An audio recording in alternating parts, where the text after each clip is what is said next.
ঝগড়া থেকে মাথা গরম করে রাগের মাথায় তালাক দিয়ে ফেলে। এজন্য রাগ ভয়ঙ্কর। এর রাগের কারণে বন্ধু বন্ধুর সম্পর্ক নষ্ট হয়, হাজব্যান্ড ওয়াইফের মধ্যে ডিভোর্স হয়ে যায়, বাবা ছেলের মধ্যে সম্পর্ক ছিন্ন হয়ে যায়। এটা ঝড়ের মতো। এজন্য মুমিনরা চাইলেই চট করে রেগে যেতে পারে। এজন্য রাগ নিয়ন্ত্রণের দরকার আছে না নাই? এজন্য আল্লাহ বললেন, والذين ينفقون أموالهم في سبيل الذين ينفقون في السراء والضراء والكاظمين الغيظ والعافين عن الناس। মুমিন বান্দার মুত্তাকিদের প্রথম গুণ দান করে, মুত্তাকিদের দ্বিতীয় গুণ তারা রাগকে হজম করে। সুবহানাল্লাহ পড়েন। রাগকে কি করতে হবে? জোরে বলেন, কি করতে হবে? আল্লাহ রাসূল বললেন, লাইসা শাদীদু বিসরাআ, কুস্তি খেলে যে অন্যকে মাটিতে শুইয়ে দিতে পারে সে আসল শক্তিশালী না। ইন্নামাশ শাদীদুল্লাযী ইয়ামলিকু নাফসাহু ইনদাল গাদাব, রাগের মাথায় যখন নিজেকে যে নিয়ন্ত্রণ করতে পারে আল্লাহর কাছে ওই ব্যক্তিটাই শক্তিশালী। কুস্তি খেলে আরেকজনের শোয়ায় দিলেন, এ শক্তিশালী না, বরং শক্তিশালী তো সে যে রাগের সময় নিজের উপর নিয়ন্ত্রণ রাখে। He can control himself in the time of anger. যখন সে রেগে যায় তখন সে নিজেকে নিয়ন্ত্রণ করতে পারে, সেই শক্তিশালী। কুস্তি খেলে আপনি হোতায় দিলেন আরেকজনের, আপনি শক্তিশালী না। এজন্য রাগকে নিয়ন্ত্রণ করতে রাজি আছেন তো? এক সাহাবী এসে বললেন, ইয়া রাসূলুল্লাহ আউসিনি, ইয়া রাসূলুল্লাহ, ও নবী আমারে নসিহত করেন, আমারে কিছু উপদেশ দেন। বিশ্বনবী বললেন, লা তাগদাব, তুমি রেগে যেও না।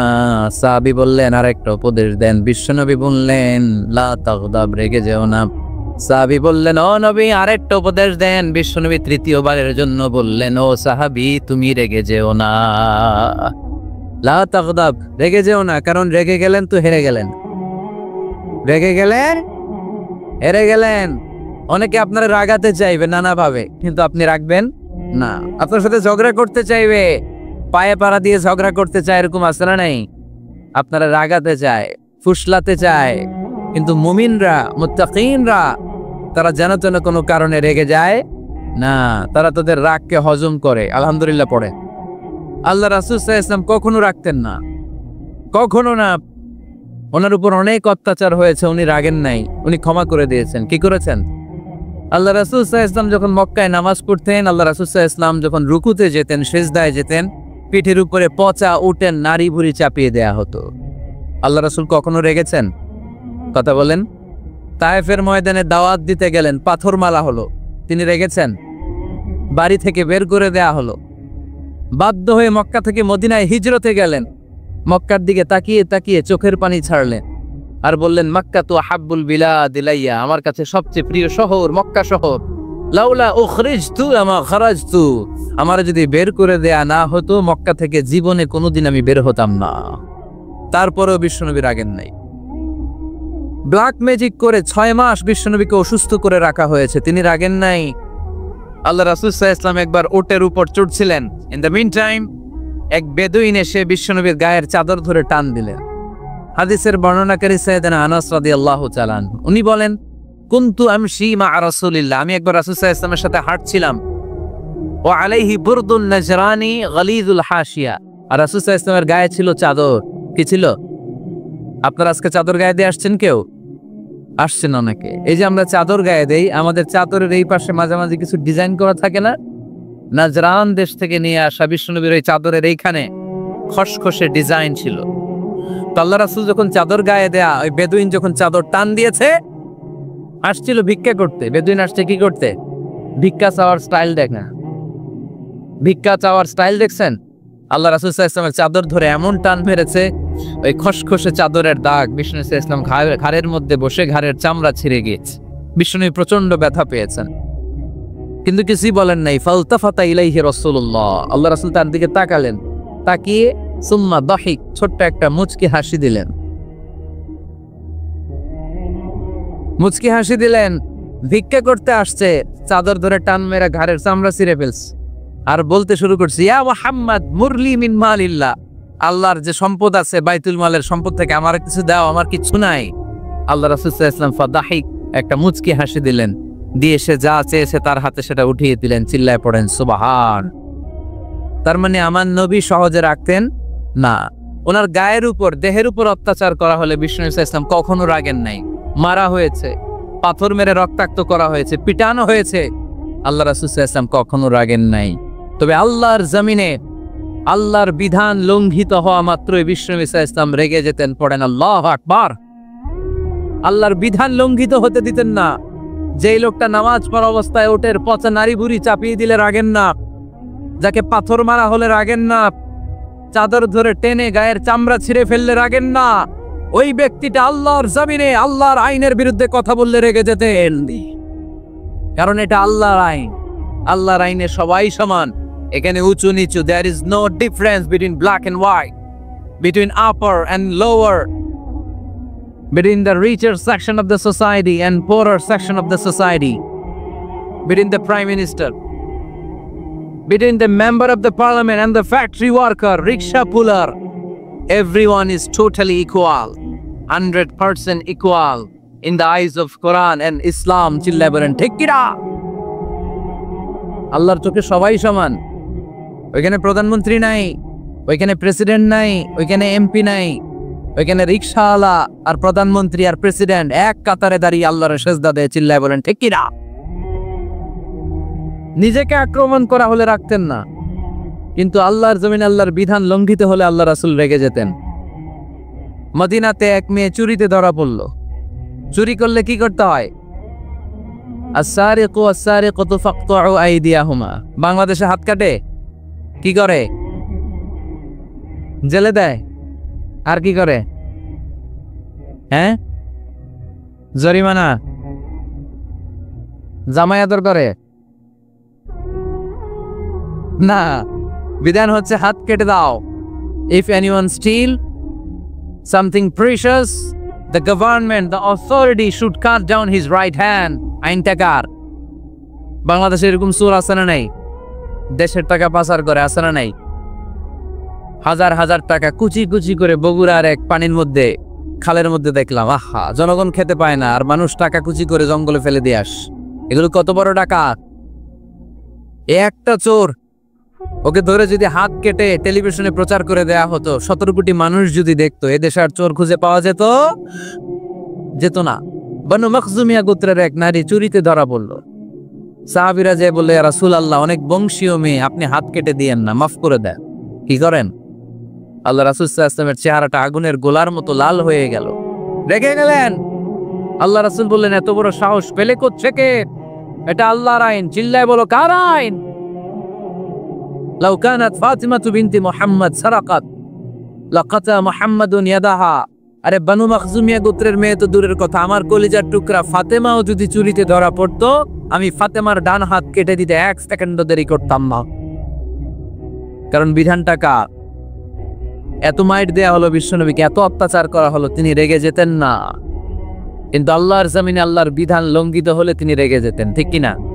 এজন্য আমাদের রাগটাও হতে হবে এমন, অপ্রয়োজনে আমরা রাখবো না। কিন্তু আল্লাহর জমিনে আল্লাহর বিধান যদি লঙ্ঘিত হয়, দুর্বলের উপর যদি সবলের অত্যাচার হয়, সমাজে যদি বিশৃঙ্খলা তৈরি হয়, তখন মুমিন রাগান্বিত হবে, বজ্র কণ্ঠে গর্জে উঠবে। চিল্লায় বলেন ঠিক কিনা? এছাড়া মুমিন রাগকে নিয়ন্ত্রণ করে। এটা মুত্তাকিদের বৈশিষ্ট্য। আল্লাযীনা ইউনফিকুনা ফিস সাররাই ওয়াদ দাররা। মুত্তাকিনদের প্রথম গুণ, তারা দান করে। 2 নাম্বার গুণ, রাগকে হজম করে। রাগকে হজম করতে রাজি আছেন সবাই? আজকে থেকে রাগটার একটু কমানো যাবে, থামানো যাবে তো?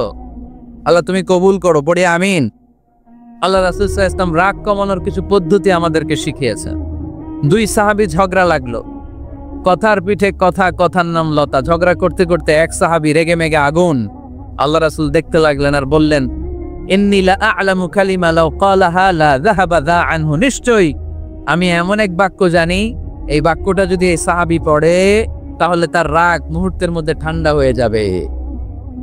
ওই সাহাবী বলল, ইয়া রাসূলুল্লাহ, বাক্যটা কি আমারে শিখিয়ে দেন, আমি চাই আমার রাগটা যেন থেমে যায়। আল্লাহর রাসূল বললেন, তুমি পড়ো, আউযু বিল্লাহি মিনাশ শাইতানির রাজিম। সবাই পড়েন, আউযু বিল্লাহি মিনাশ শাইতানির রাজিম। তাহলে রাগ কমানোর দোয়ার নাম কি? সবাই বলেন, আউযু বিল্লাহি মিনাশ শাইতানির রাজিম। এটা হচ্ছে 1 নম্বর ফর্মুলা। এটা কয় নম্বর মনে থাকবে? রাগ আসলে এই দোয়াটা পড়বো, মুহূর্তে রাগকে ঠান্ডা করে দিবে কে? 2 নম্বর ফর্মুলা হচ্ছে, বেশি রাগ চলে আসলে আপনি চুপ থাকবেন। Keep coed, keep silent, cool down, relax করেন, থামেন। অশ্রাব্য ভাষায় গালিগালাজ করবেন না। অনেকে রেগে গেলে গড় গড় করে কি যেন বলে, গালিগালাজ করে, 14 গোষ্ঠী উদ্ধার করে স্যার, আছে না নাই? না, এই গালিগালাজ যখন কন্টিনিউ করবেন আরো বাড়তে থাকবে আপনার রাগ। আপনি একটু থামেন, স্টপ। চলছি জানি ওইছে প্রে সামব্রিকে যাই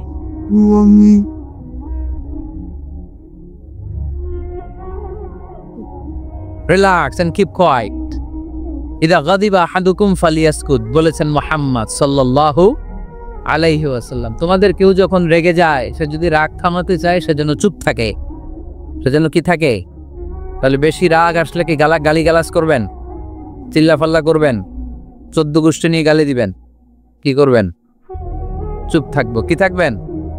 মনে থাকবে? নাকি ওয়াজের ময়দানেই শেষ, বাড়িতে যাইয়া হোতায় লেবেন? চুপ থাকতে রাজি আছেন তো? প্রথমে রাগ আসলে আউযুবিল্লাহ পড়ো, 2 নম্বরে চুপ থাকবো, 3 নম্বরে বিষ্ণু ইসা ইসলাম বললেন তোমার কার্যক্রম কমিয়ে দাও, লোয়ার ইউর অ্যাকশন, অ্যাকশন কমাও, ডাইরেক্ট অ্যাকশনে যাও না। আমরা কি করি? রাগ আসলে ডাইরেক্ট অ্যাকশন, 1 তালাক, 2 তালাক, 3 তালাক, 22 তালাক, 100 তালাক, শাশুড়ির সুদ্ধা তালাক দিয়ে ফেলা, আছে না? তাই তোর মারে তালাক, তোর 14 গোষ্ঠী তালাক, বিয়ে করছে একটারে তালাক দিয়ে 14 গোষ্ঠীরে, এরকম ডাকাইতে আছে না নাই? আলহামদুলিল্লাহ কিশোরগঞ্জে এগুলা নাই। ওমরে ফারুক যখন খলিফা রাদিয়াল্লাহু তাআলা আনহু, এক লোক তার স্ত্রীকে 100 তালাক দিছে। কয় তালাক? স্ত্রী এসে ওমরে ফারুককে বললেন, ইয়া আমিরাল মুমিনিন, বিচার করেন। কি বিচার? আমার স্বামী তো আমার 100 তালাক দিছে। কয় তালাক? ওমরে ফারুক বললেন, তোমার স্বামীকে ডেকে আনো।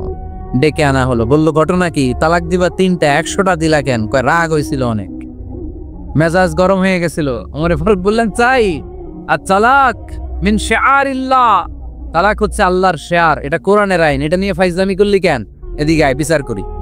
জামাই বউরে বসায় তিনি বিচার করে দিলেন, 3 তালাকে তোর বউ তালাক, বাকি 97 তালাক তোর পিঠের উপর পড়বে। কই পড়বে? এবার জল্লাদ নিয়ে আসা হলো, চাবুক নিয়া, ওয়াহিদ, ইসনাইন, তালাতা, আরবা, খামসা, এক একটা চাবুক মারে আর সিল্লান মেরা ওঠে স্বামী। কয় সব তালাক তোর পিঠের উপরে দিলা। এরকম বিচার যদি ওমরে ফারুকের মতো বাংলার জমিনে থাকতো, একটা বদমাইশ খুঁজে পাওয়া যেত। লোয়ার ইউর অ্যাকশন, রেগে গেলে অ্যাকশন কমান, ডাইরেক্ট অ্যাকশন মেরের নাম। কি করবেন? কার্যক্রম কমিয়ে দেন। আল্লাহ রাসূল সাল্লাল্লাহু আলাইহি ওয়াসাল্লাম বললেন, ইযা গাদিবা আহাদুকুম ওয়া হুয়া কায়েম, দাঁড়িয়ে থাকা অবস্থায় যদি কেউ রেগে যায়, ফালিয়াজলিস, সেজন্য বসে যায়। ফাইন যাহাবা আনহুল গাদাবু ওয়া ইল্লা ফালিয়াত্তাজি, বসে যাওয়ার পরেও যদি তার রাগ কমে না যায়, সেজন্য শুয়ে যায়। সুবহানাল্লাহ পড়েন। দাঁড়িয়ে থাকা অবস্থায় রাগ আসলে কি করবেন? বসা অবস্থায় রাগ আসলে, শোয়া অবস্থায় রাগ আসলে ঘুমায় যাবেন। অনেক ভালো মানুষ এই এলাকার লোকেরা। শোয়া অবস্থায় রাগ আসলে চোখ বন্ধ করে ঘুমায় যাবেন, এরপর সুন্দর সুন্দর স্বপ্ন দেখতে শুরু করবেন। রাগ আর নাই। কত সুন্দর ফিলোসোফার ছিল বিষ্ণু ইসলাম। এই কথাগুলোর দাম কত জানেন? ওজন কত জানেন? কিভাবে আমাদেরকে তিনি সভ্য বানাতে চেষ্টা করেছেন, কিভাবে আমাদেরকে সুখী সমৃদ্ধ মানুষ বানাতে চেষ্টা করেছেন। দাঁড়িয়ে থাকলে যদি রেগে যাও, বসে পড়ো। বসে গেলেও যদি রেগে যাও, শুয়ে পড়ো। সুবহানাল্লাহ পড়েন। তার মানে রাগ কমানোর 1 নম্বর ফর্মুলা আউযুবিল্লাহ পড়বেন, 2 নম্বর ফর্মুলা চুপ থাকবেন, 3 নম্বর ফর্মুলা অ্যাকশন কমিয়ে দিবেন, দাঁড়ালে বসবেন, বসে থাকলে শুয়ে যাবেন। 4 নম্বরে বিশ্বনবী বললেন, তারপরেও যদি তোমার রাগ কমে না যায়, ঠান্ডা পানি দিয়ে ওযু করো, রাগ কমায় দিবে কে? ওযু করেন ঠান্ডা পানি দিয়ে, রাগ কমায় দিবে কে? আল্লাহ রাসূল সাল্লাল্লাহু আলাইহি ওয়াসাল্লাম বললেন, শয়তান ইন্নাল গাদাবা মিনাশ শয়তান, নিশ্চয়ই রাগ আসে শয়তান থেকে। রাগ এনে দেয় কে? একটু আওয়াজ করে বলেন না, এনে দেয় কে?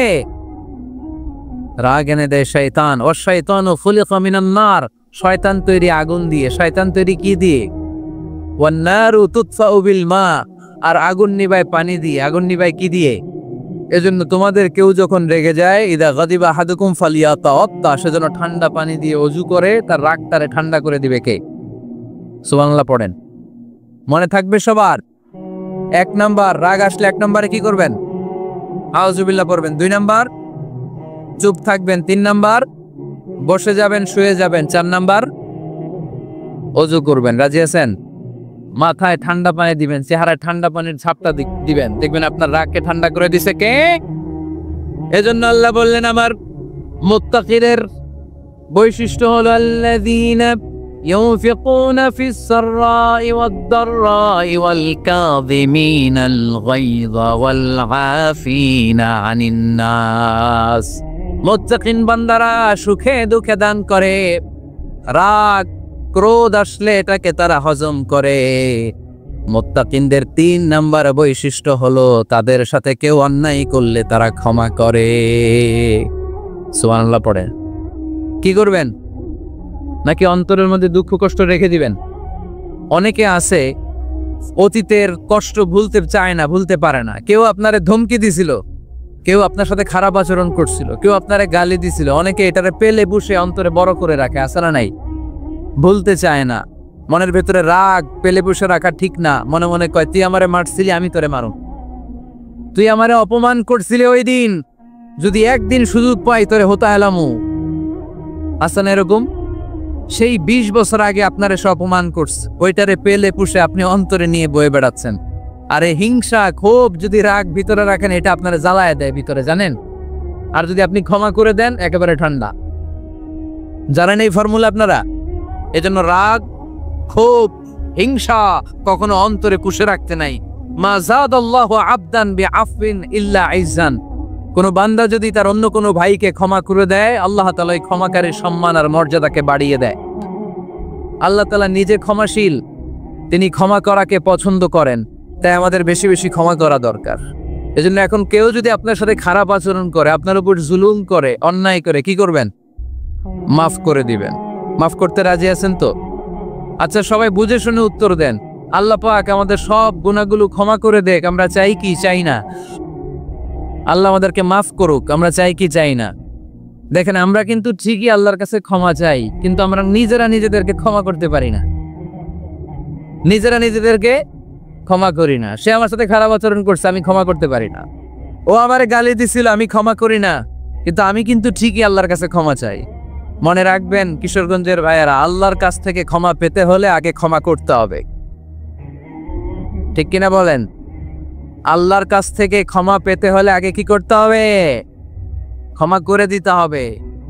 ইন্নাল্লাহা আল্লাহুম্মা ইন্নাকা আফুউন তুহিব্বুল আফওয়া ফাআফু আন্নি। হে আল্লাহ, আপনি ক্ষমাশীল, আপনি ক্ষমা করাকে পছন্দ করেন। আল্লাহ, আপনি আমাকে ক্ষমা করে দেন। কদরের রাত্রে আমরা এই দোয়া করি না যে আল্লাহ আপনি ক্ষমাশীল, আল্লাহ আপনি ক্ষমা করাকে পছন্দ করেন, আল্লাহ আপনি আমাকে ক্ষমা করে দেন। আল্লাহর কাছে আমরা ক্ষমা চাই, কিন্তু আমরা নিজেরা নিজেদেরকে ক্ষমা করতে পারি না। আপনি যদি মুত্তাকি হতে চান, আগে মানুষকে ক্ষমা করতে হবে। রাজি আছেন তো? আল্লাহ রাসূল সাল্লাল্লাহু আলাইহি ওয়াসাল্লাম যে কোনো পরিস্থিতিতে, যে কোনো অত্যাচারের বিপরীতে তিনি ক্ষমা করে দিতেন। সুবহানাল্লাহ পড়েন। আপনারা উঠা বসা করতেছেন কেন? দোয়া করে দেই না? এখনই দোয়া হয়ে যাবে, বসেন। এখনই দোয়া করে দিচ্ছি। কষ্ট হচ্ছে আপনাদের, আমি জানি, অনেক গাদাগাদি, না বললে তো হবে না। এখানে অনেক কষ্ট হচ্ছে আপনাদের। মুত্তাকিদের 5টা বৈশিষ্ট্যের কথা বলেছিলাম। কয়টা? 1 নম্বরে দান করে, 2 নম্বরে রাগকে কমায়, 3 নম্বরে কি করে দেয়? ক্ষমা করে দেয়, মাফ করে দেয়। এজন্য মাফ করার বৈশিষ্ট্য অর্জন করতে হবে প্রিয় ভাইরা। আমরা অনেকেই অন্যের ব্যাপারে অনেক তিক্ত অভিজ্ঞতা, আমারে গালি দিছিল, আমারে ঠকাইছিল, এগুলো ভুলতে পারি না। আছে না নাই? এগুলো ভুলে যান। ভুললে দেখবেন সব ঠান্ডা, হৃদয়টা ঠান্ডা। এবং এটা গবেষণায় প্রমাণিত হয়েছে, যারা অন্যকে ক্ষমা করে দেয় এদের রাতের ঘুম ভালো হয়। যারা অন্যকে ক্ষমা করে দেয় এরা স্বস্তিতে থাকে, এদের কোনো মেন্টাল স্ট্রেস থাকে না, এদের হার্ট অ্যাটাক হয় না, এরা স্ট্রোক করে না, আলহামদুলিল্লাহ পড়েন। আল্লাহ রাসূল সাল্লাল্লাহু আলাইহি সাল্লাম একটা ভরা মজলিসে বললেন, এখন এক সাহাবী এসে এখানে বসবে, এই সাহাবীটা জান্নাতি। সব সাহাবারা অবাক, না জানি তিনি কার কথা বললেন। সবাই দেখতে পেলেন ইন দ্য মিন টাইম এক আনসারি সাহাবী এসে এই জায়গাটাতে বসলো। তার কয়েকদিন পরে আরেকটা ভরা মজলিস আল্লাহ রাসূল বললেন, এখন এই মাত্র এক সাহাবী এসে এখানে বসবে, এই সাহাবীটা জান্নাতি। ঠিক ওই দিনও ওই আনসারি সাহাবীটা এসে ওইখানে বসেছে। আবার কয়েকদিন পরে আল্লাহ রাসূল সাল্লাল্লাহু আলাইহি ওয়াসাল্লাম বললেন, এই মুহূর্তে এই মজলিসে এমন এক সাহাবী ঢুকবে, এই সাহাবীটা জান্নাতি। সবাই খেয়াল করে দেখলো, ওই যে আনসারি সাহাবীর কথা রাসূল সাল্লাল্লাহু আলাইহি ওয়াসাল্লাম আগে বলেছিলেন, ওই সাহাবী এসে ইন দ্য মিন টাইম ওই জায়গায় বসেছে। চিল্লায় পড়েন সুবহানাল্লাহ। সব সাহাবীরা অবাক হয়ে গেলেন, ঘটনা কি? কি এমন গোপন আমল করে এই সাহাবী, যে গোপন আমলের কারণে তিনটা ভরা মজলিসে বিশ্বনবী এই সাহাবীকে বললেন জান্নাতি। সাইয়েদনা আব্দুল্লাহ ইবনে আমর ইবনুল আস গোপন তথ্য বের করার জন্য ওই সাহাবীর বাড়িতে চলে যেয়ে সাহাবীকে সালাম দিয়ে বললেন, ও আনসারী সাহাবী, আমার বাবার সাথে আমার ঝগড়া হয়েছে, আমি 3 দিনের জন্য তোমার বাড়িতে মেহমান হতে চাই। কয়দিনের জন্য? 3 দিন। ওই আনসারী সাহাবী বলল, আহলান ওয়া সাহলান, খুশ আমদেদ, আপনি আমার মেহমান হবেন, এটা তো আমার সৌভাগ্য। আসেন, থাকেন, এই ঘরে আমি থাকি, এই ঘরটা ফাঁকা, আপনি এখানে থাকেন। এবার আব্দুল্লাহ ইবনে আমর ইবনুল আস খেয়াল করলেন কোনো গোপন আমল করে কিনা, কোনো নেক আমল আছে কিনা এই সাহাবীর, যে কারণে 3বার বিশ্বনবী এই সাহাবীরে জান্নাতি বলেছে। 3 দিন টানা 3 দিন লক্ষ্য করার পরে সাইয়েদনা আব্দুল্লাহ ইবনে আমর ইবনুল আস এই সাহাবীর মধ্যে তেমন বিশেষ কোনো নেক আমল, গোপন আমল আর দেখতে পায় নাই। 3 দিন যখন শেষ, যাওয়ার পথে বলে, ভাই আসলে আমার আব্বার সাথে আমার তেমন কোনো ঝগড়া টগড়া হয় নাই, ঝগড়া টগড়া কিছু না, আমি বিশেষ একটা কারণে এসেছি। 3বার বিশ্বনবী তোমাকে জান্নাতি বলে ঘোষণা করেছে, আমি দেখার জন্য এসেছি যে তুমি কি আমল করো, কিন্তু আমি তো বিশেষ কোনো আমল দেখলাম না। নামাজের সময় নামাজ পড়ো, তাহাজ্জুদের সময় তাহাজ্জুদ পড়ো, কোরআন তেলাওয়াতের সময় কোরআন তেলাওয়াত করো, আমি যা ইবাদত করি তাই তো করো, বরং আমার চেয়েও কম করো। কি এমন তোমার আমল যে আমলের কারণে বিশ্বনবী তোমারে জান্নাতি বলেছে? সাহাবী ডেকে বলে, আব্দুল্লাহ, আমার জীবনে বিশেষ কোনো আমল নাই, এমন কোন আমল আমি আমার জীবনে করি নাই যে আমলের কারণে বিশ্বনবী আমারে জান্নাতি বলে ঘোষণা দিতে পারে। তবে হ্যাঁ, এমন একটি আমল আছে, প্রতি রাতে ওই আমলটা করে আমি বিছানায় ঘুমাতে যাই। প্রতি রাতে এশার নামাজের পরে আমি যখন আমার বিছানায় ঘুমাতে যাই, আমি আমার অন্তরে কারো ব্যাপারে কোনো ঘৃণা, কোনো ক্ষোভ আমার অন্তরে পুষে রাখি না। সুবহানাল্লাহ পড়ে। কোনো ক্ষোভ, কোনো ঘৃণা, কোনো হিংসা, কারো ব্যাপারে অহংকার, জেলাসি, এগুলো অন্তরে নিয়ে আমি ঘুমাই না। আমি যখন ঘুমাতে যাই, আমি সবাইরে ক্ষমা করে দিয়ে, মাফ করে দিয়ে ঘুমাতে চলে যাই। হয়তো এই আমলটা আল্লাহ তাআলার কাছে অত্যন্ত প্রিয় হতে পারে, এই কারণেই হয়তো বিশ্বনবী আমাকে জান্নাতি বলে ঘোষণা করেছে। চিল্লায় পড়তে হবে আল্লাহু আকবার। এজন্য রাতের বেলায় যখন বিছানায় যান, সব ভুলে যান। কে গালি দিছিল ভুলে যান, কে ঠকাইছিল ভুলে যান, কে অপমান করেছিল ভুলে যান, কার সাথে মারামারি হয়েছিল ভুলে যান। বিছানায় যাওয়ার আগে সবাইরে মাফ করে দিয়ে একটা প্রশান্ত আত্মা নিয়ে ঘুমাতে যান। ওই সাহাবীর মতো আপনারও জান্নাতি বানাবে কে? এজন্য আল্লাহ বললেন, আল্লাযীনা ইউফিকুনা ফিস সাররাই ওয়াদ দাররাই ওয়াল কাযিমিনাল গায়যা ওয়াল আফিনা আনিন নাস ওয়াল্লাহু ইউহিব্বুল মুহসিনিন। আমার মুত্তাকি বান্দারা সব সময় দান করে, আমার মুত্তাকি বান্দারা রাগকে নিয়ন্ত্রণ করে, আমার মুত্তাকি বান্দারা অন্যের ব্যাপারে অন্তরে হিংসা বিদ্বেষ পুষে রাখে না, আমার মুত্তাকি বান্দারা সবাইকে ক্ষমা করে দেয়। 4 নম্বর আল্লাহ বললেন, ওয়াল্লাযীনা ইযা ফাআলু ফাহিশাতান আও যালামু আনফুসাহুম যাকারুল্লাহা ফাস্তাগফিরু লিযুনুবিহিম। যদি তোমরা মুত্তাকি হতে চাও, মুত্তাকি বান্দার 4 নম্বর গুণ, তারা যদি কোনো অশ্লীল কাজ করে, পাপ করে, সাথে সাথে ক্ষমা চায় কার কাছে? যত পাপ আমরা করি না কেন, ক্ষমার দরজা আমাদের জন্য খোলা রেখেছে কে? সব সময় খেয়াল রাখবেন, কিশোরগঞ্জের যুবক ভাইয়েরা, পাপ হয়ে যেতে পারে, এটা ভেরি সিম্পল।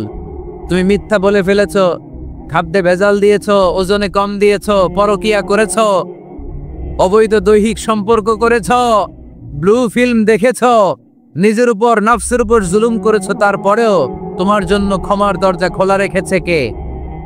মনে রাখতে হবে, আমাদের পাপ যত বড় হোক, তার রহমতের দরিয়া তার চাইতেও বড়, ঠিক কিনা? আমাদের গুনাহ আর অন্যায় যদি হয় খালের পানির সমান, বিলের পানির সমান, আল্লাহর দয়া সাগরের পানির সমান।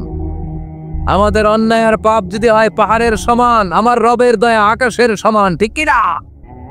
বিষ্ণু বলেছেন, কুল্লুকুম খাত্তাউন ওয়া খায়রুল খাত্তাইন আত-তাওয়াবুন। তোমরা সবাই পাপী। আমরা সবাই কি? আওয়াজ করে বলেন না, আমরা সবাই কি? আমরা যে পাপী, এটা বলতে আপনাদের লজ্জা লাগে? আমরা সবাই কি? শুধু কি পাপী? পাপীর ঘরের পাপী, 14 গোষ্ঠী পাপী। আমি পাপী, আমার বাবা পাপী, আমার মা পাপী, আমার দাদা পাপী, আমরা সবাই পাপী। আল্লাহ রাসূল বললেন, কুল্লুকুম খাত্তাউন, তোমরা সবাই পাপী, ওয়া খায়রুল খাত্তাইন আত-তাওয়াবুন।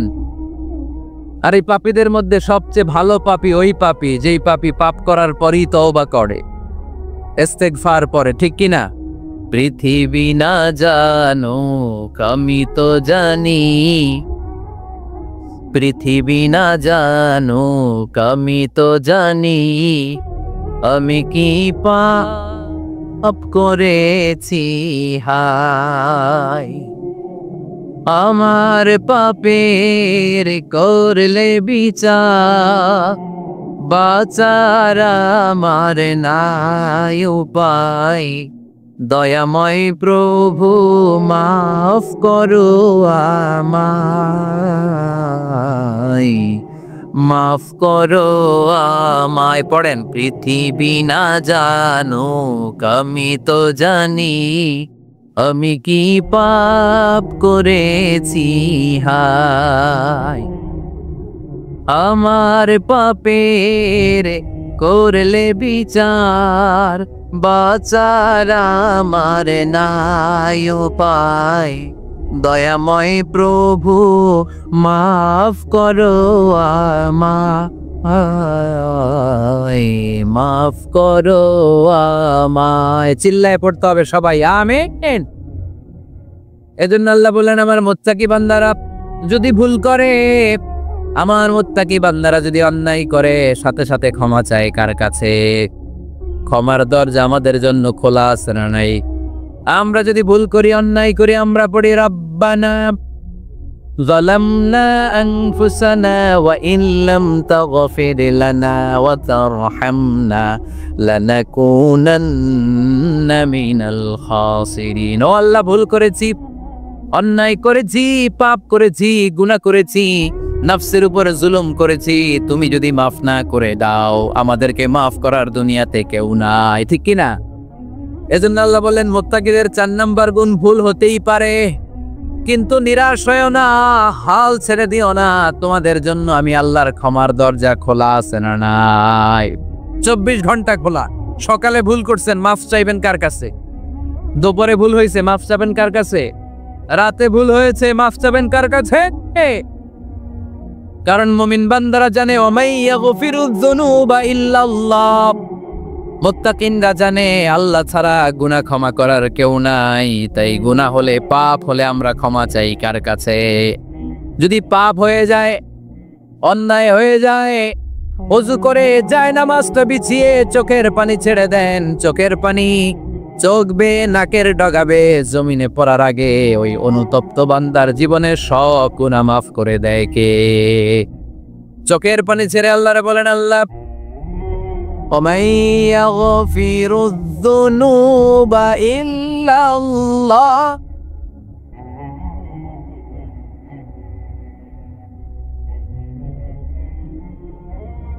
ওমাই ইয়াগফিরুয যুনুবা ইল্লাল্লাহ। আল্লাহ ছাড়া গুনাহ ক্ষমা করার আর কোনো দ্বিতীয় মাবুদ আমাদের আর আছে নাকি? চোখের পানি ছেড়ে দিয়ে আল্লাহরে ডেকে বলেন, আল্লাহ আমি ছাড়া তোমার গোলামের অভাব নাই, অভাব আছে? আমি ছাড়া তোমার বান্দার অভাব নাই, আমি ছাড়া তোমার গোলামের অভাব নাই, কিন্তু তুমি ছাড়া আমার কোনো রব না। ঠিক কিনা